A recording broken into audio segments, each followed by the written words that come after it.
안녕하십니까. 오누리교회 새가족 사역팀을 섬기고 있는 신혜원입니다. 한 영혼을 천하보다 귀하게 여기시는 하나님의 마음을 생각할 때 제가 이 사역에 쓰임받음에 기쁨과 보람을 느낍니다. 교회에 처음 오신 분들이 빠른 시간 안에 교회를 이해하고 잘 정착할 수 있도록 돕는 것이 그 어떤 사역보다도 귀하고 가치 있는 일이라고 생각되기 때문입니다. 무엇보다 등록교인이 되려면 누구나 거쳐야 하는 7주간의 온누리반 교육과정을 보다 빠르고 신속하게 그리고 체계적으로 진행하는 것이 이 사역의 성공의 열쇠라고 할 수 있겠죠? 자, 그럼 1주차부터 7주차까지 진행되는 운영 방식에 대해서 한번 알아볼까요?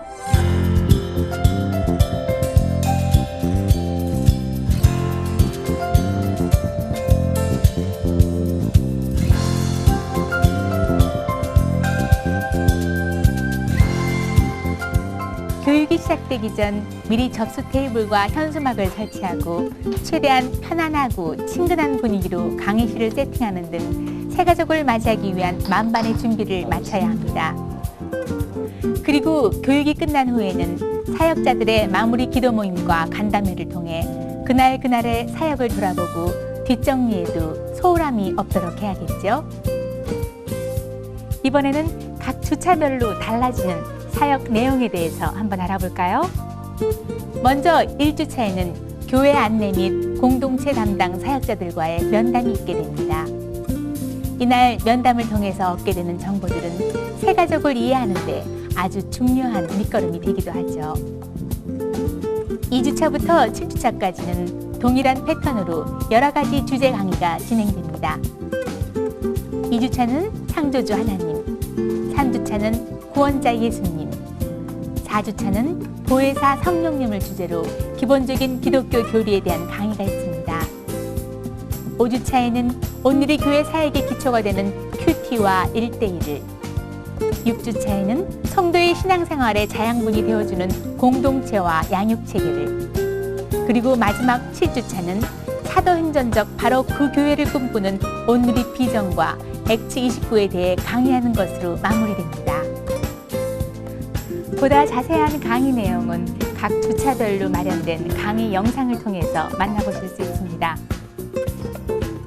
이렇게 해서 7주간의 교육과정을 모두 마친 후에는 마침내 등록교인이 된 새가족을 환영하고 축복하는 자리인 만남의 잔치가 열립니다. 특별히 다음 단계의 양육체계와 더불어 공동체나 교회 내 사역에 새가족이 연결되도록 안내하고 마음을 다지는 자리이기에 더욱 뜻깊은 시간이기도 합니다.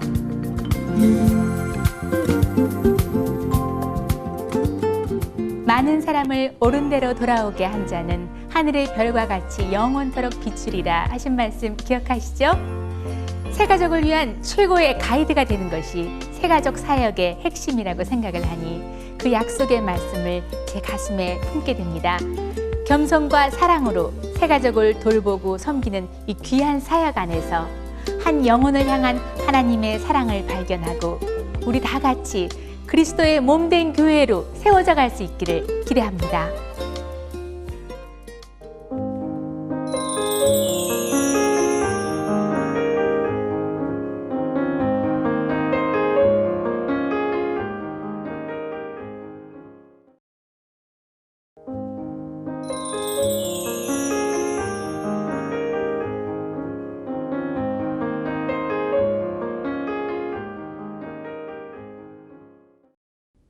오늘의 교회 등록하기 위해서 오신 모든 분들을 주의 이름으로 환영합니다.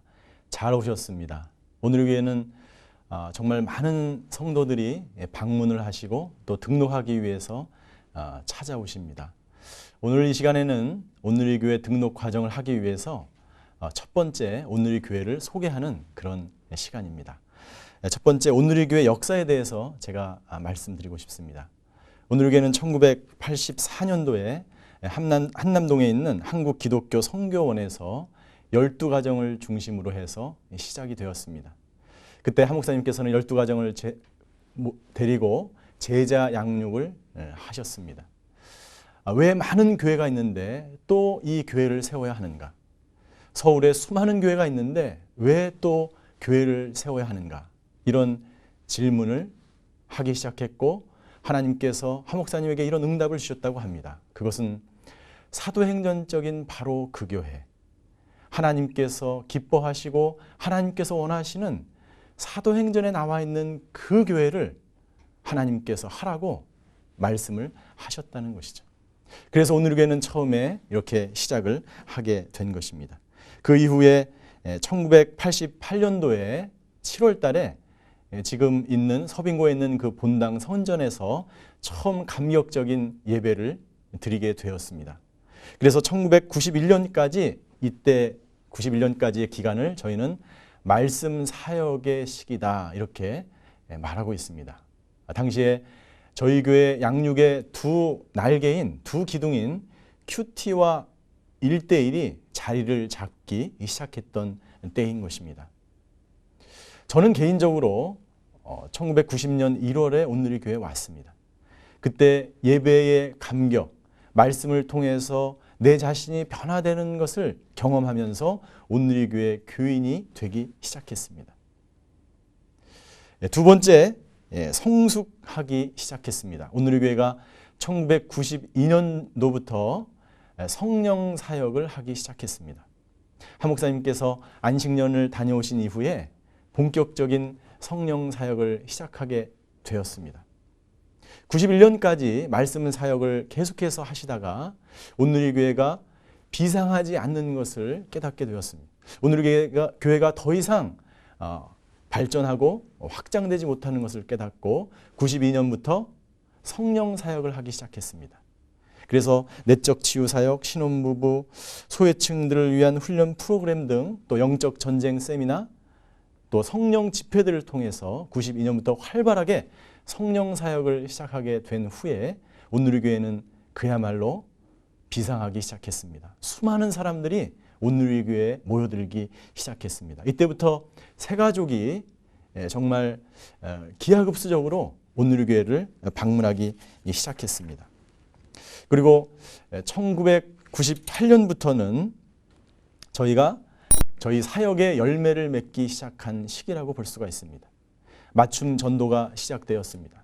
그리고 한국에 있는 또 세계에 있는 수많은 사람들에게 온누리 교회 사역을 소개하는 OMC라고 하는 온누리 미니스트리 셀레브레이션, 온누리 사역 축제가 본격적으로 시작이 되었고 그 이후에 계속해서 사역 축제, 성령 축제, 비전과 리더십 축제 등을 통해서 한국 교회에 온누리 교회 사역을 알리고 또 하나님께서 원하시는 교회가 어떤 것인지를 보급하기 시작했습니다. 그리고 최근에 와서는 하나님께서 저희 교회 가운데 액츠 29의 비전을 허락하셨습니다. 사도행전 28장까지 쓰여졌지만 그 이후에 하나님의 사람들이 예수님의 지상 명령에 따라서 전 세계에 흩어져서 바로 그 교회를 세우는 비전과 꿈, 그것을 실현하기 시작했습니다. 그래서 미주와 중국과 일본과 동남아와 중동에 비전 교회들이 세워지기 시작했고 이 비전 교회들은 네트워킹을 이루어서 하나님께서 원하시는 바로 그 교회가 확장되고 지금 온누리 교회에 이르기까지 되었던 것이죠. 이것이 바로 제가 간략하게 말씀드린 온누리 교회의 역사인 것입니다. 이렇게 온누리 교회의 역사는 20년이 지났습니다. 20년 동안 변치 않고 저희 교회가 간직하고 있는 세 가지 목회 철학이 있습니다. 그것은 예배 중심의 공동체, 성령 중심의 공동체, 그리고 선교 중심의 공동체가 바로 그것입니다. 예배 중심의 공동체는 어떤 것인가? 교회가 살기 위해서 가장 중요한 것은 바로 예배가 살아나야 하는 것입니다. 모든 사람들이 예배를 드린 이후에 그들의 하나님의 말씀과 하나님의 임재를 경험하는 예배, 그리고 모든 사람들이 와서 그 말씀 가운데 내가 살아야겠다고 결단하는 그런 예배가 바로 예배 중심의 공동체인 것입니다. 하나님께서는 온누리 교회 예배의 축복을 허락하셨습니다. 경배와 찬양을 통해서 서울에 있는 또 한국에 있는 많은 교회에 경배와 찬양을 보급한 교회입니다. 만약 저희 교회에 오셔서 예배에 참석하신다면 놀라운 하나님의 임재와 또 하나님의 말씀의 축복을 경험하는 그런 시간들을 갖게 될 것입니다. 두 번째는 성령 중심의 공동체입니다. 교회는 오순절 성령 강림을 통해서 시작되었습니다. 예수님께서 제자들에게 말씀하셨습니다. 성령이 임하기 전까지 예루살렘을 떠나지 말라. 성령을 선물로 받은 이후에 안디옥 교회와 예루살렘 교회가 탄생하기 시작했던 것입니다. 수많은 사람들이 성령을 받은 이후에 뛰쳐나가서 복음을 증거하기 시작했습니다. 오늘의 교회는 예배뿐만 아니라 모든 사역과 프로그램과 모든 집회 가운데 성령의 임재를 강조하는 것입니다. 성령 중심의 공동체. 오늘의 교회는 성령님에 의해서 세워지고 성령님에 의해서 운영되어지고 그리고 성령의 열매가 모든 사람과 순과 모든 공동체마다 피어나기를 원하는 것입니다. 세 번째는 선교 중심의 공동체입니다. 오늘의 교회는 시작할 때부터 선교를 하기 위해서 태어난 교회입니다. 액치 29의 비전은 바로 선교 중심의 공동체를 이루겠다고 하는 하나님의 지상 명령을 이루기 위한 온누리 교회 중심에 있는 그러한 철학인 것입니다. 그래서 저희는 수많은 종족들을 입양하였습니다. 아직도 복음을 듣지 못한 종족들을 입양하였고 각 공동체마다 선교하기 위해서 매년 여름과 겨울 방학을 이용해서 아울치를 떠납니다. 모든 프로그램에 이 선교 중심의 그러한 철학이 있는 것입니다. 그리고 모든 성도들과 모든 교육자들이 떠나든지 보내든지 둘 중에 한 가지를 해야 하는 것입니다. 선교사로 떠나든지 아니면은 떠나는 선교사님들을 후원하는지 둘 중에 하나를 함으로써 하나님께서 원하시는 또 예수님께서 명령하신 지상 명령을 지상 과업을 이 땅에 실현하는 것이 바로 저희 교회의 중심 철학인 것입니다. 그렇다면 오늘의 교회가 꿈꾸는 이상적인 교회는 어떤 교회인가? 그것은 첫 번째 말씀드린 대로 성령님에 의해서 운행되는 교회라고 하는 것입니다. 오늘의 교회 목회는 사람이 하는 것이 아닙니다. 사역도 사람이 일을 해서 주관하는 것이 아닙니다. 성령님께서 주인 되시고 성령님께서 인도하시고 그리고 성령의 은사를 받은 사람들이 그 사역과 그 있는 곳곳에서 하나님의 사역을 이루는 것, 그것이 바로 온누리 교회가 원하는 이상적인 성령 중심의 교회인 것입니다. 온누리 교회가 꿈꾸는 이상적인 교회 두 번째는 바로 평신도들에 의해서 능동적으로 움직이는 교회입니다. 과거의 교회는 야구장이었습니다. 그래서 성도들은 관중석에 앉아있고 교육자들은 열심히 그라운드를 누비면서 사역과 일과 목회를 하게 되는 것입니다. 그렇게 되니까 많은 교육자들이 금방 지치고 탈진하게 되는 현상이 있는 것입니다. 그러나 이제 현대의 목회는 바로 온누리 교회가 추구하는 것은 바로 축구장과 같은 교회의 모델인 것입니다. 모든 성도들이 그 축구장에 나와서 사역과 일과 하나님께서 주신 그 은사를 마음껏 발휘하는, 그래서 평신도들에 의해서 이 모든 사역과 프로그램들이 목회가 진행되는 그런 평신도에 의해서 움직여지는 교회, 그것을 오늘 교회는 원하는 것입니다. 그래서 하나님께서 주신 평신도들 모두에게 골고루 주신 그 은사들이 마음껏 이 온누리 교회에서 발휘되고 네트워킹되고 그들의 자원봉사를 통해서 마음껏 교회가 움직여 나가는 교회, 그것이 바로 온누리 교회가 원하는 이상적인 바로 교회상인 것입니다. 온누리 교회가 꿈꾸는 세 번째 이상적인 교회상은 바로 사명에 의해서 움직이는 교회입니다. 다른 말로 하면 목적과 비전에 따라서 움직이는 교회입니다. 온누리 교회는 전통과 또 건물이나 제도나 어떤 절기 행사를 중요하게 생각하지 않습니다. 전통과 어떤 율법에 얽매여서 프로그램이 진행되는 것이 아니라 목적에 따라서 움직이는 것입니다. 이 예배가 정말 누구를 목적으로 하고 있는가? 그리고 이 행사가 왜 누구를 위해서 어떤 목적으로 진행되는가? 이것에 따라서 행사의 방향성과 구체적인 프로그램들이 바뀌게 되는 것입니다. 따라서 저희 온누리 교회는 변화가 많습니다. 그러나 그 많은 변화 속에서도 우리가 목적을 중요하게 생각하고 비전을 중요하게 생각하기 때문에 그 모든 성도들이 한마음이 되어서 그 목적과 비전을 따라서 저희 온누리 교회가 지금 진행되어 가고 있는 것입니다.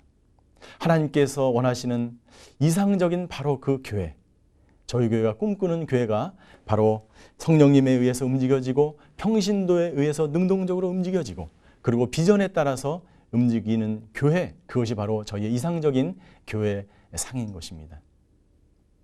저는 오늘 처음 온 모든 새가족들이, 우리 성도님들이 저희 교회의 목회 철학과 저희 교회에 부어주신 하나님의 비전 따라서 모든 곳에서, 모든 사역과 모든 예배에서 봉사하고 섬기고 교제하고 자기의 삶을 나눔으로써 하나님께서 주신 오늘의 비전을 서로 공유하는 그런 놀라운 축복이 있게 되기를 주임으로 축원합니다.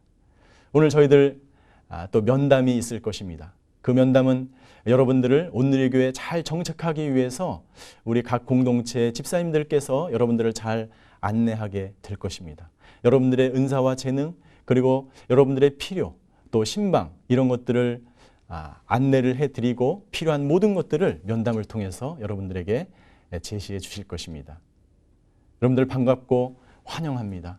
여러분들이 오늘을 위해서 잘 정착할 수 있도록 저희 새가족팀에서 최선을 다해서 노력하도록 하겠습니다. 주님의 평강이 저와 여러분들에게 가득 넘치기를 주임으로 축원합니다. 기도하시겠습니다. 사랑의 하나님, 하나님의 교회에 하나님의 사람들을 불러주신 것을 인하여 감사를 드립니다. 하나님께서 오늘 교회에 주신 그 비전 따라서 오늘 처음 오신 분들이 하나님의 비전을 안고 돌아가는 시간이 되게 하여 주시옵소서. 하나님, 오늘 교회에 잘 적응하게 하시고 또 하나님 각 곳에서 흩어져서 자신의 은사와 자신의 재능 따라서 하나님께 영광 돌리는 저희 모두가 되게 하여 주시옵소서. 감사드리며 모든 말씀을 예수 그리스도의 이름으로 기도하였습니다. 아멘.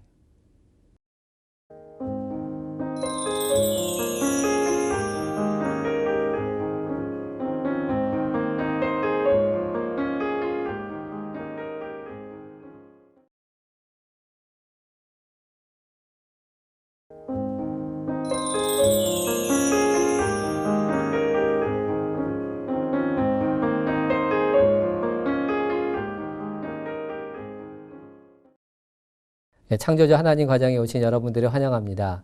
하나님께서 여러분들을 이곳에 초청하셨고 오늘 이 교회 통해서 많은 축복이 여러분 가운데서 이루어지길 바랍니다. 우리가 신앙생활 하면서 또 교회도 다니고 또 설교도 말씀도 듣고 여러 가지로 신앙생활 하지만 우리의 신앙생활의 목표는 우리가 예수님을 닮아가는 것이고 또 하나님을 알아가는 것입니다. 그렇게 하나님을 더욱더 알수록 우리의 신앙의 모습들이 더 예수님을 닮아가겠죠. 그렇게 신앙에 성장하기 위해서는 기초가 필요합니다. 기초가 튼튼해야지 건물을 높이 쌓을 수 있는 것처럼 우리의 영성이 깊어지기 위해서는 기초가 튼튼해야 됩니다. 그 기초 중의 기초가 바로 창세기 1장 1절 말씀입니다. 태초에 하나님이 천지를 창조하시니라.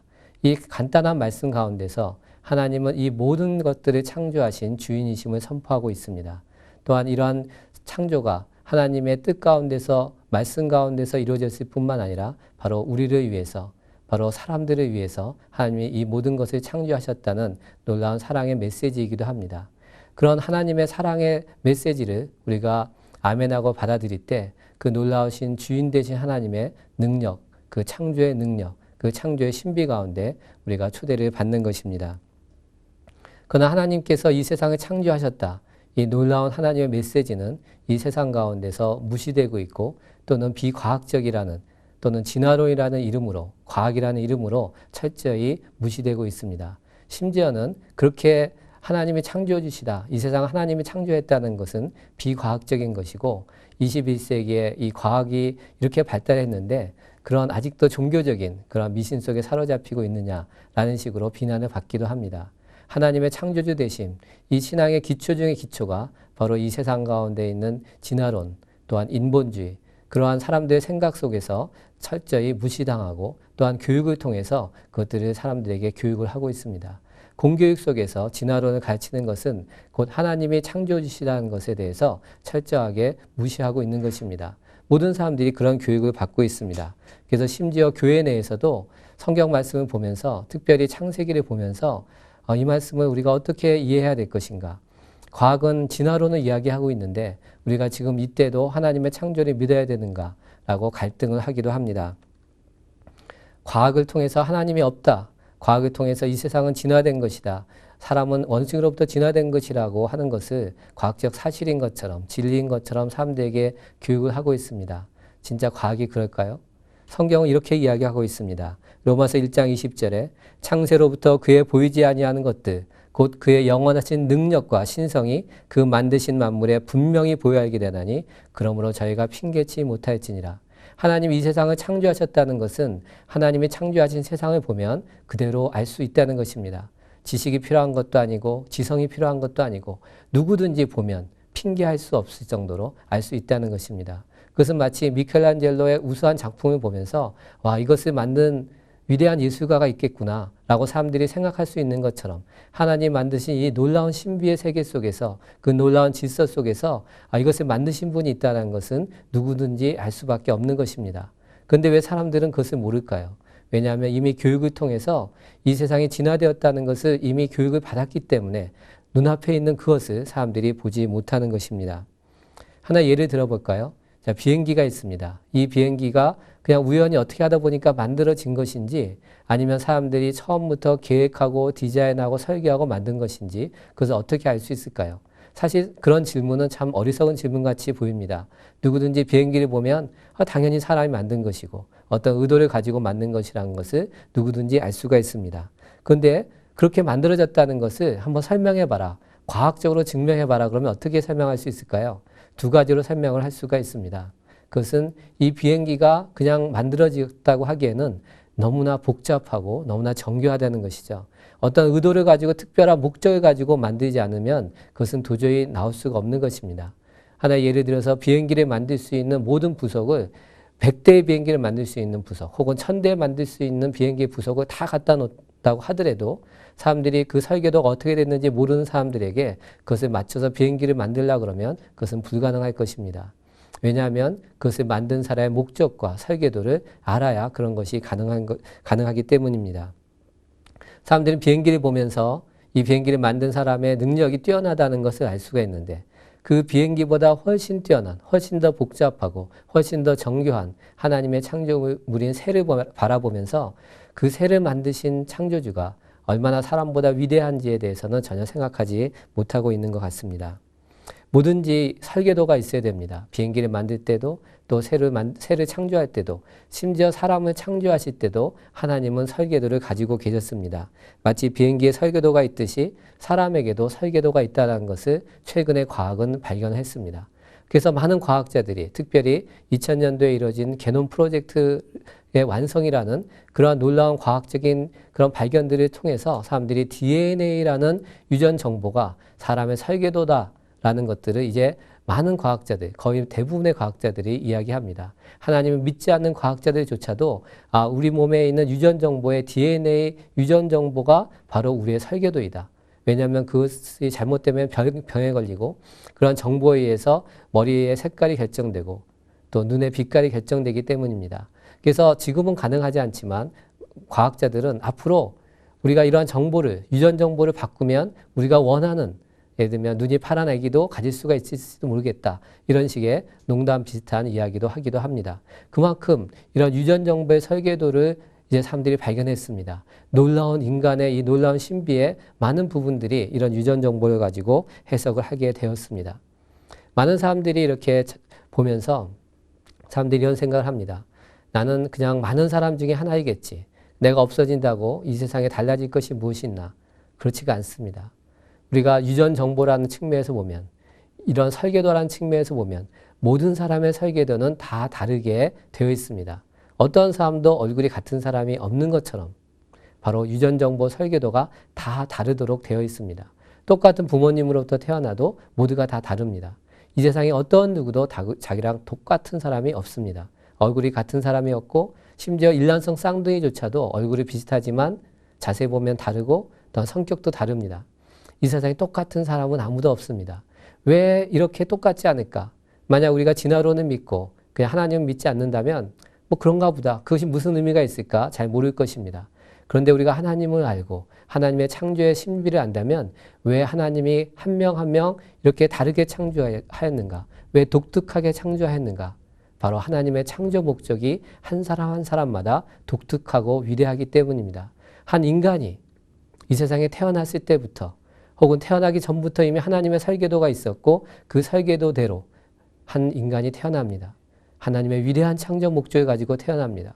결국 사람이 이 세상 가운데 살면서 얼마나 잘 살 수 있느냐는 바로 하나님이 나에게 주신 그 설계도대로 그 창조 목적을 알고 그 창조 목적을 이루기 위해서 노력할 때 이 세상에 어떤 누구도 할 수 없는 위대한 삶을 살 수가 있는 것입니다. 그래서 우리 한 명 한 명은 서로 경쟁자가 아니라 하나님 안에서 놀라운 일들을 할 수 있는 그런 동역자들이 될 수가 있는 것입니다. 그러나 진화론은 인간에 대해서 그렇게 설명하지 않습니다. 하나님이 창조한 위대한 인간, 하나님을 닮은 위대한 인간, 예수 그리스도를 닮아가는 위대한 존재, 인간에 대한 그러한 높은 평가를 진화론과 인본주의자들은 전혀 하지 않습니다. 인간은 어떠한 존재에 불과하냐? 물질에 불과하다. 원수로 진화된 존재에 불과하다. 이 사회는 치열한 생존 경쟁과 양육강식이 일어나는 세계이다. 그런 인간에 대한 개념을 갖고 있었기 때문에, 진화론적인 개념을 갖고 있었기 때문에 2차 세계대전 때 나치는 놀랍게도 600만 명의 유대인뿐만 아니라 수십만 명 혹은 수백만 명의 정신장애자, 지체장애자를 학살했습니다. 국가 권력이 어떻게 그렇게 참혹한 일을 할 수 있는가? 왜냐하면 인간은 진화되는 존재이기 때문에 그런 열등한 인간들은 이 세상 가운데 없어지는 것이 차라리 진보다, 이 인류의 진보다라고 믿었기 때문입니다. 바로 진화론이 그런 엄청난 해악을 이 세상 가운데 끼쳤습니다. 사람들이 이것을 진리라고 믿었지만 이 역사 가운데 그런 엄청난 해악을 끼친 것을 사실 아직도 진리라고 믿고 있는 것이죠. 그러나 이미 과학이 발전되면서 이러한 진화론은 참 너무나 우스꽝스러운 것이다라는 것이 이미 사실상 다 밝혀졌습니다. 진화론이라는 것은 사실 간단한 것입니다. 무기물이 유기물로 변화되었다. 그리고 그 유기물로부터 생명이 나왔다. 그 생명이 계속적으로 진화돼서 지금과 같은 다양한 생명체들이 생겼다. 그런 세 가지의 단계로 되어 있는데 각각의 단계가 다 아무런 과학적 증거를 갖고 있지 않습니다. 도리어 과학적으로 도저히 이룰 수 없는 내용들을 담고 있습니다. 첫 번째 단계인 무기물이 유기물로 저절로 합성되었다. 그것은 있을 수가 없는 일입니다. 이 세상 가운데 유기물이 있으면 거꾸로 무기물로 분해되고 없어집니다. 그런데 어떻게 거꾸로 유기물로 저절로 합성되겠습니까? 그것은 이 세상 가운데 관찰되지 않는 것입니다. 그런데 진화론자들은 학생들 교과서에 밀러의 실험이다 해가지고 그 밀러의 실험 장치를 통해서 마치 무기물이 유기물로 합성된 것이 증명된 것처럼 학생들 교과서에서 이야기를 합니다. 무기물이 실험 장치를 통해서 유기물로 합성이 이루어집니까? 네, 이루어집니다. 왜냐하면 그 실험 장치 자체가 인간의 지혜와 지식이 개입되어서 그것이 합성이 일어나기 위해서 특별한 가스의 조성을 정하게 됩니다. 누구에 의해서? 인간의 지식에 의해서입니다. 그 안에 산소가 있으면 제대로 합성이 일어나지 않기 때문에 산소는 없어야 됩니다. 특별한 가스의 조성분도 정해져 있고 실험장치도 인간이 만든 것입니다. 냉각장치가 없으면 이루어질 수가 없겠죠. 그래서 냉각장치도 붙입니다. 그 모든 것들이 바로 인간의 지혜와 지식에 의해서 실험장치에 의해서 만들어지는 것입니다. 저절로 이루어질 수 없는 무기물에서 유기물로 합성되는 것이 인간이 디자인한 설계도에 의해서 에너지가 가해지고 농약장치가 있고 특별한 가스의 조성분에 의해서 되는 것입니다. 그런 일들이 이루어지기 때문에 우리가 옷도 만들 수 있고 공장도 세울 수가 있는 것이죠. 그것은 바로 특별한 계획이 있어야만 가능하다는 것인데 사실상 밀러의 실험장치는 진화론이 있을 수가 없고 도리어 어떠한 특별한 지혜가 있다, 어떤 계획이 있다라는 것을 보여주는 것뿐입니다. 두 번째 단계의 진화론은 너무나 황당합니다. 무기물이 저절로 뭉쳐서 유기물이 될 수도 없지만 그런 유기물들이 저절로 세포가 되었다. 생명체가 되었다. 그런 생명체의 놀라운 신비 가운데 있는 그런 모든 질서들이 한꺼번에 만들어졌다. 그것은 사실상 불가능한 것입니다. 제가 의과대학 교수로 있으면서 저는 세포에 대해서 또 생명체에 대해서 연구하고 있습니다. 얼마나 많은 과학자들이 그것을 연구하면서 그런 법칙들이 어떻게 이루어지는지 알고 싶은지 그 하나하나 법칙을 발견하면서 사람들이 위대한 발견들을 합니다. 그런데 그것이 저절로 됐다라고 믿는 것은 참 놀라운 믿음입니다. 제가 진화론자들을 보면서 어떻게 그것을 믿을 수 있을까라는 생각을 했는데 제가 어떤 책을 봤는데 그 책에 이렇게 돼 있더라고요. 확률적으로 저절로 합성되는 것, 아미노산 하나도 단백질 하나도 저절로 합성된다는 것이 과학적으로 불가능하다, 확률적으로 불가능하다 그렇게 사람들이 이야기하는데 그런 이야기는 의미가 없습니다. 왜냐하면 진화는 일어났기 때문에 제가 그 글을 보면서 진화론은 진짜 믿음이구나. 사람들은 과학적으로 있을 수 없다라는 것에 대해서 진화론자들은 그런 거 필요 없다는 겁니다. 왜냐하면 진화는 이루어진 것으로 이미 믿고 있기 때문입니다. 3단계 진화론이 바로 세 번째 진화론이라는 것은 사람들이 잘 알고 있는 단세포 생명체가 여러 생명체가 되고 물고기가 되고 등등등 여러 가지 생명체들이 어떻게 생길 수가 있는가? 우리가 눈에 보이는 생명체들이 그런 진화의 과정을 통해서 태어났는가? 전혀 그럴 수가 없습니다. 그런 증거가 전혀 없어요. 진화론자들은 화석을 통해서 그런 증거가 있을 거라고 믿었지만 화석에 전혀 그런 증거가 나타나고 있지 않습니다. 화석은 지금 있는 생명체와 똑같은 형태를 갖고 있어요. 아무런 진화의 흔적이 없습니다. 그래서 사람들이 살아있는 화석이라는 얘기를 많이 하는데 그 얘기는 뭐냐면 지금 있는 생명체나 또 화석으로 발견된 생명체나 똑같다는 거죠. 수백만 년, 수천만 년 전 생명체라고 주장하는 것들이 화석으로 있는데 지금도 똑같이 있어요. 아무런 변화가 없습니다. 진화가 일어났다는 어떠한 증거를 화석에서 찾을 수가 없습니다. 화석은 진화가 일어나지 않았다는 것을 보여주고 동시에 또 공룡과 같은 화석은 지금 현재 살아있지 않죠. 생명체가. 그런 생명체는 노아 홍수와 같은 대격변에 의해서 화석이 형성됐다는 걸 보여주는데 바로 진화가 전혀 일어나지 않았다는 것을 화석이 보여주고 있습니다. 그럼에도 불구하고 학생들 교과서에는 화석의 증거가 있다. 시조새 화석을 봐라. 이것은 새처럼 생겼는데 부리와 또 날개에 발톱 같은 것이 있는 파충류의 특성이 있다. 그래서 파충류로부터 새로 진화된 것이 틀림없다라고 학생들 교과서에 나오는데 그것도 이미 과학적으로 틀렸다고 다 밝혀진 것입니다. 호에친, 트래커 같은 새들은 바로 이 시조새처럼 날개에 발톱이 있어요. 확실히 새죠. 또한 이미 더 중요한 것은 진화론적으로 더 오래된